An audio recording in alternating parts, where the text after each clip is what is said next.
Good day, ladies and gentlemen. Welcome back.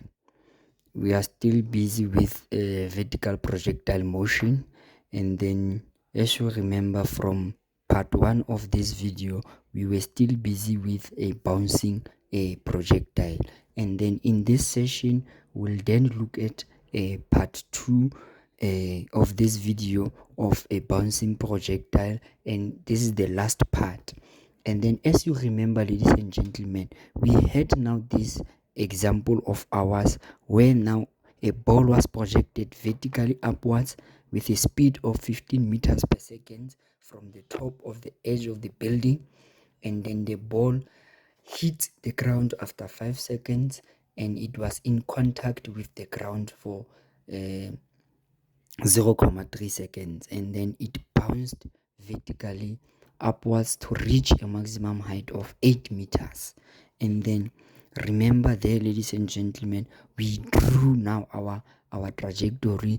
This is our trajectory that we drew there.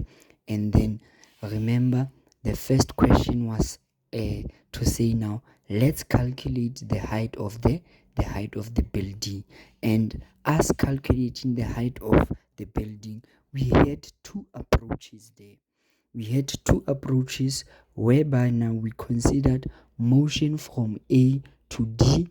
And then when we considered motion from A to D, this is the procedure that we followed. And then we found now our height to be now 47.5. This was then when we looked at the motion from A up until D. And then the second approach there, ladies and gentlemen, it was for us to look at the motion from C to D. And then when we're looking at the motion from C to D, ladies and gentlemen, it's this part, C to D. What we did there is to say let's focus on the time from A to B, and then we found that time from A to B, and we know that the time from A to B is equals to now the time from B to C, and then we added that time to say the time from A to C, it's now 3.06, and then we had the total time, which was 5 seconds. Then to get the time from C to D, we subtracted the time from A to D with the time from A to C, so that we can remain with the time from A to C. And then we got that time there, and then we used this time, ladies and gentlemen, in this formula, and then we still got now the same height there as a 47.5 meters. I hope you are happy with that, ladies and gentlemen. So let us now proceed with this problem of ours. And then proceeding with this problem of ours, the examiner can say now, let us calculate the speed at which the ball hits the ground with. The speed at which now the ball hits the ground with. And remember from our trajectory, we said we have two velocities at D. The velocity at which the ball will hit the ground with, and the velocity that the ball leaves the ground with. But in this case, the question says calculate the speed at which the ball hits the ground with. It means now the velocity at which now this ball will hit the ground with on its way down. Let's calculate that velocity. So, ladies and gentlemen, even in this problem, there are now two approaches that we can take. Someone can say, let me focus on the motion from A to D. Someone can choose to say, ladies and gentlemen, let's use the motion from A to D. I will keep this trajectory of ours here to say, let me focus on the motion from A to D. And then when I focus from the motion from A to D, ladies and gentlemen, you'll remember that I still have my velocity at A. My velocity at A, remember, we still we chose now upward to be positive, and then downwards will be positive. And the velocity at A is when now the ball is going up, so the velocity at A will be plus 15 meters per second. And then the velocity at D, it's now the velocity that we are looking for. And then what else do I have from A to D? Remember, I have the time from A to D, which was 5 seconds. From the scenario that they gave us, they told us that the ball hits the ground after 5 seconds, meaning from A to go to B, C, and then D, the ball now took 5 seconds.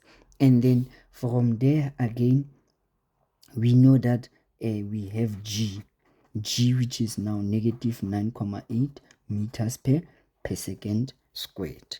And then remember, we said for us to solve a projectile problem, we only need 3 variables, and then there are my 3 variables.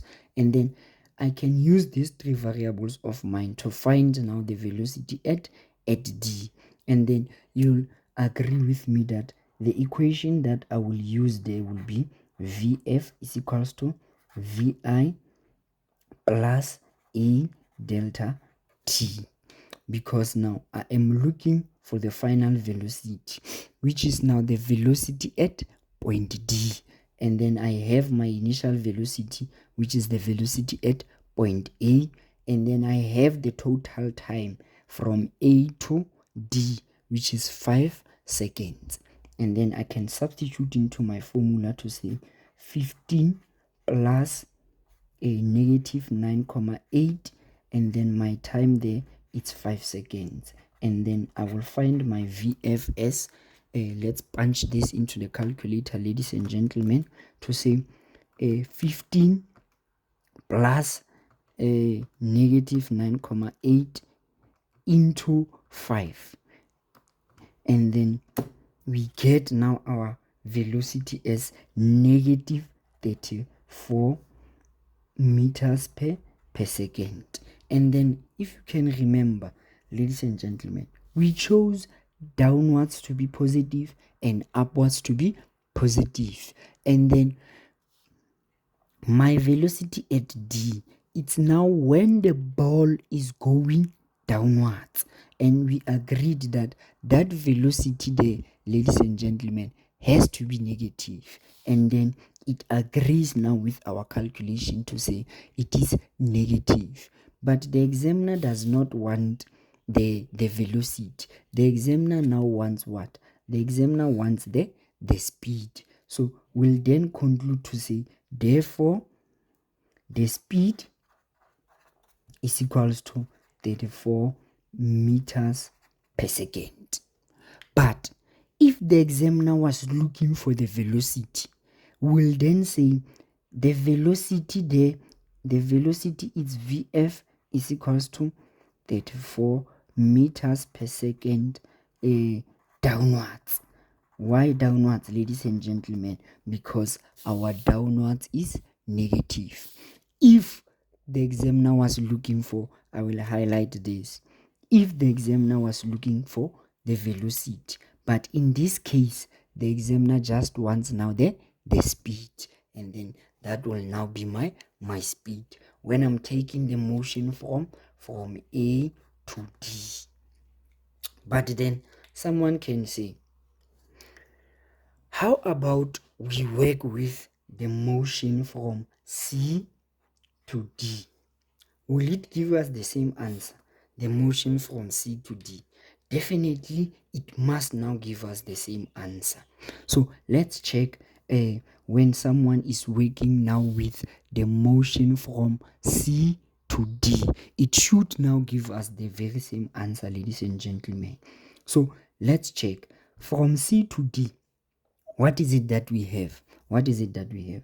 We know that the velocity at point C there, because point C, it was when now the ball was going downwards, and we chose downwards to be negative. And we also agreed that the velocity at C will now be negative 15 meters per second. And then from there off, what is it that I have? I am looking for the velocity at D. And that velocity must be negative, ladies and gentlemen. That velocity must be negative, as we agreed here. And then it says to us, what do I have from C to D? I have delta y. I have delta y, which is now the one that I calculated here. We calculated this previously to say delta y is negative 47.5 meters, because delta y is a vector quantity. It must now have direction, and we choose upward to be positive. And then from C to D, that's where the ball is now going downwards. And then downwards, everything that goes downwards must be negative. And then what is it that I'm left with now? I am now left with G, and then G is negative 9.8 meters per second squared. And then with this information, I am looking for the velocity at D, which is my final velocity. I have the velocity at C, which is my initial. I have my delta y, and then I have my G there. I hope you'll agree with me that the formula will be Vf squared is equals to Vi plus 2a delta y. And then from there, I can substitute. I am looking for the final velocity. And when I'm looking for the final velocity, I will then say my initial velocity is negative. It's a squared here, ladies and gentlemen. It's 15 squared plus 2 into negative 9.8, and then negative 47.5, and then this will give me my Vf squared. And then when I punch this into my calculator, I will have negative 15 squared plus 2 into negative 9.8 plus into negative 47.5, and then I will have my Vf squared as 156. And then when I take the square root there, it's now plus or minus. We know that, ladies and gentlemen, it's a plus or minus from mathematics. Then my Vf will now be when I put that, I'll say now negative and then it must now, it gives me how much? It gives me a 34. But remember, we put a plus or minus here. From C to D, that's when the ball was going downwards. And then we chose downwards to be negative. Because I took the square root, then the answer must be negative 34 meters per second. But this is the final velocity. The examiner was just looking for the what? For the speed. And then I will say, therefore, the speed is equals to 34 meters per second. But if the examiner was looking for the velocity there, ladies and gentlemen, I will say now, therefore, the final velocity will be 34 meters per second downwards. I will then have to assign a direction there. But because the examiner was not looking for the velocity, the examiner was just looking for the speed, I will say now the speed is 34 meters per second. And as you can see there, ladies and gentlemen, using now motion from A to D, we got 34. And then still when using the motion from C to D, we still got now 34. So it's up to you what motion are you considering. And then with that being said, it says now we can now go and look at the other question that the examiner can ask. The examiner can further say now to us, calculate the speed at which the ball leaves the ground with.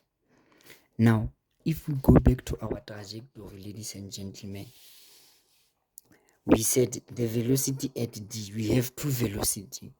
The one at which the ball hits the ground with, and it's just now what we found here, and we found it to be a 34 meters per second. Now the examiner wants the velocity at which the ball leaves the ground with, and you'll agree with me that that velocity, it will now be the one that goes up. And then for me to calculate the velocity at which the ball leaves the ground, you'll agree with me that I must now focus on motion from D to E. That's the only motion that I can consider. The motion from D to E. Let's have a look and see now how are we going to approach this problem. We say I'm only going to consider the motion from D to E. Why D to E, ladies and gentlemen? Because that's when now the ball bounced to reach the maximum height there at point E. And then when I look at that, what do I have from D to E? What do I have? I'm looking for the velocity at D, which I don't know. And then I have now the velocity at E. I have the velocity at E, ladies and gentlemen. This is now at point E. That's where the ball reaches its maximum height. And for maximum height, we know that the velocity is 0 meters. And then remember, we said the velocity at which the ball leaves the ground with, it must be positive, because when it leaves the ground, that is the moment now it goes upwards, and then upwards must be positive. So this velocity at D that I'm looking for, the one that the ball leaves the ground with, it must be positive, because upward motion is positive. And from the point D to E, that's where now the ball goes upwards. And then the velocity there, we know when we find it, it must now be positive. And then what else do I have from the motion DE? I have now also the height delta y, which is just now, it was said in the statement that the ball takes now 8 meters. 8 meters. And then this 8 meters, because this is when now the ball goes upwards, and then we took upwards as positive, and then you'll agree with me that delta y there must be positive, because delta y, it's a vector quantity. It has now both a magnitude and direction, and its direction, it's going up, and then we chose upward as positive, so it must now be positive. And then what else do I have? I always have now my G, which is negative 9.8 meters per second squared. And then remember, we said we only need 3 variables. We only need 3 variables. And then if I have these 3 variables, and then I'm looking for the final, the initial velocity there, you'll agree with me that the formula to be used there will be Vf squared is equals to Vi squared plus 2a delta y. And then with that formula, I will then say I am looking for the initial velocity, the velocity at which the ball leaves the ground after bouncing there. So my final velocity will now be the velocity at point E there. And then at point E, my velocity will be equals to 0 squared. And then my initial velocity is the one that I'm looking for. Then I will have plus 2 into my G. My G is still negative, ladies and gentlemen. Remember, we said we only take the direction of G once, and then the direction of G goes along now with your choice of direction. So we know G acts downwards, and then we chose down to be negative, hence now my G becomes negative, and then my delta Y there must now be positive. And then if that's the case, we'll know that 0 squared is 0, and then V initial squared, and then I will then put this into the calculator to say 2 into negative 9,8 into 8. Then this gives us a negative 156,8.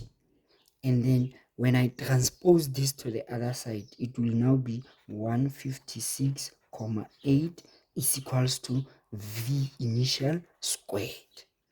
And then when I take now my square root both sides, when I take my square root both sides there, I will have now the square root of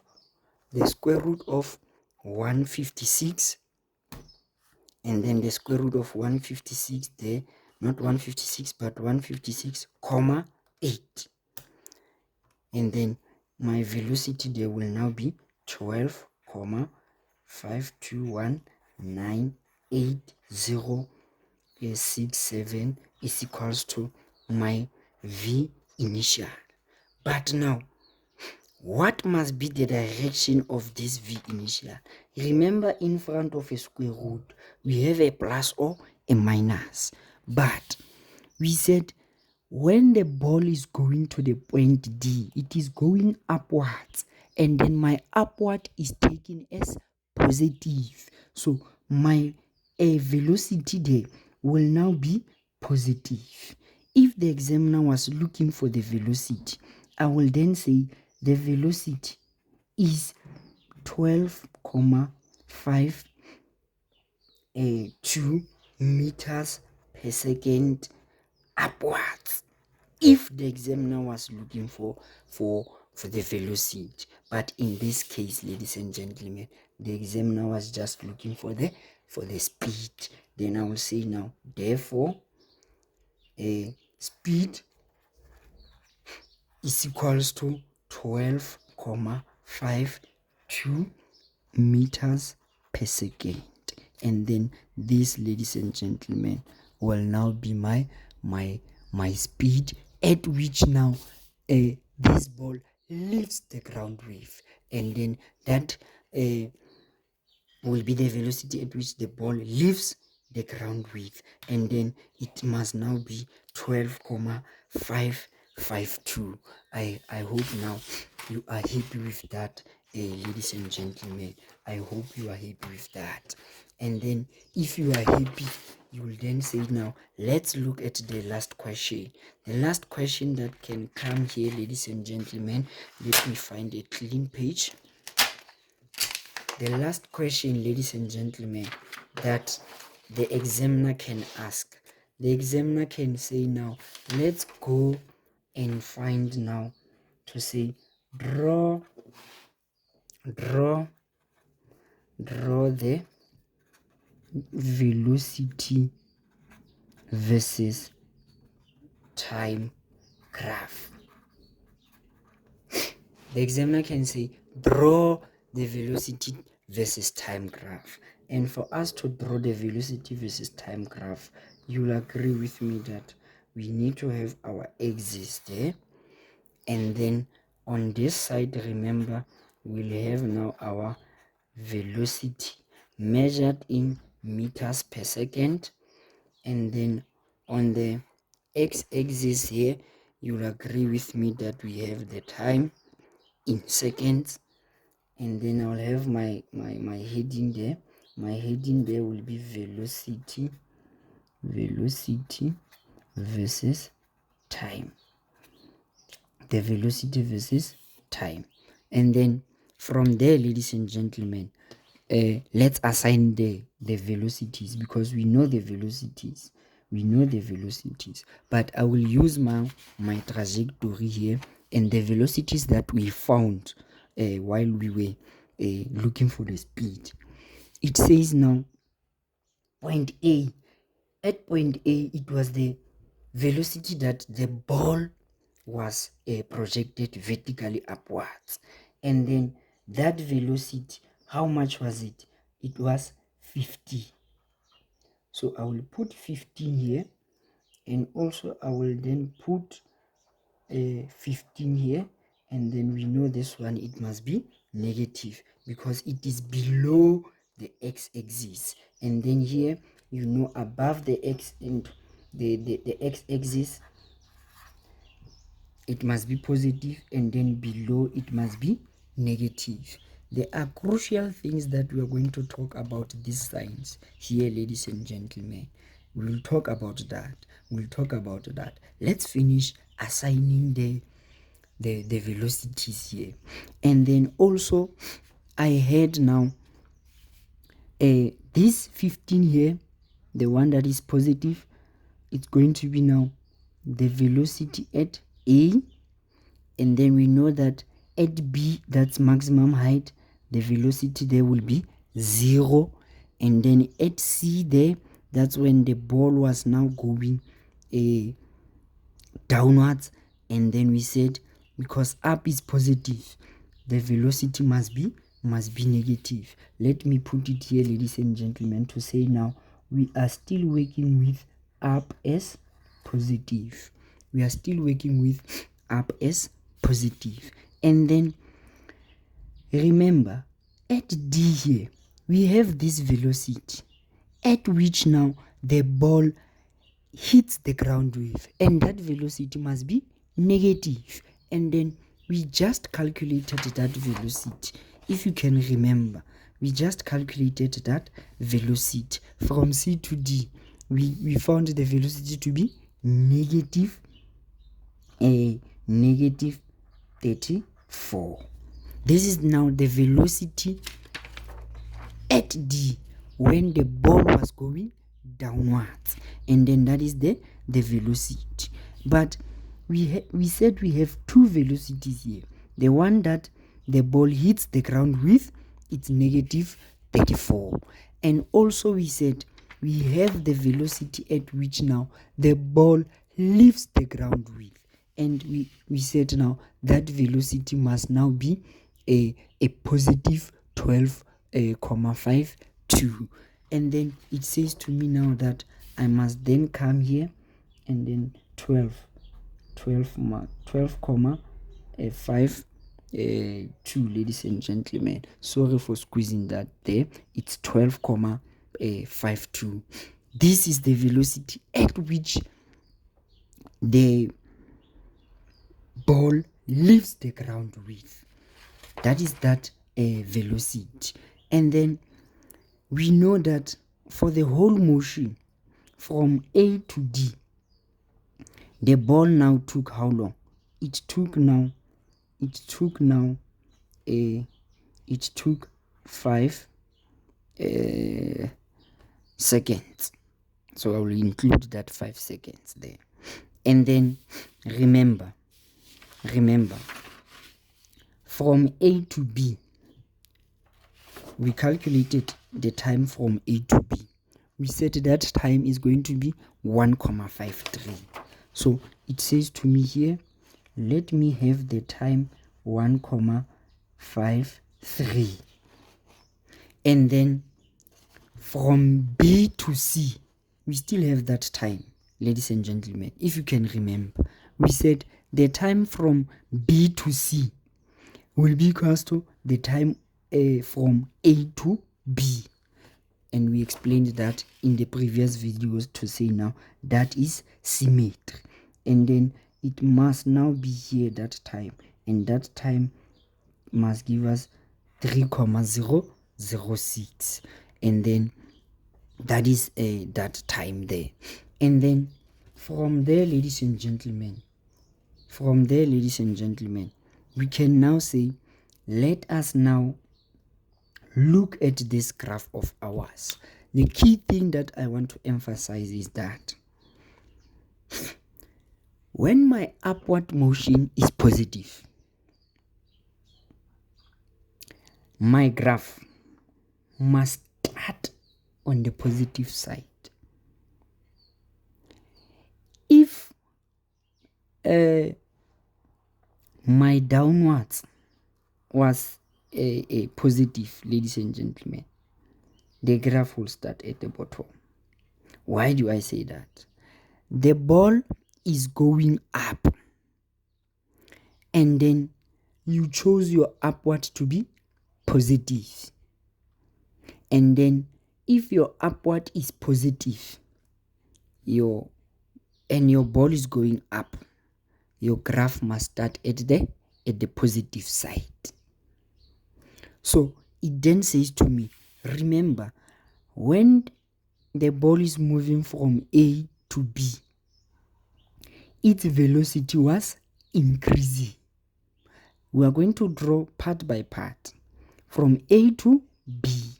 Let's draw that from A to B. From A to B, ladies and gentlemen, we know that at point A, the ball had now a velocity of 15 meters.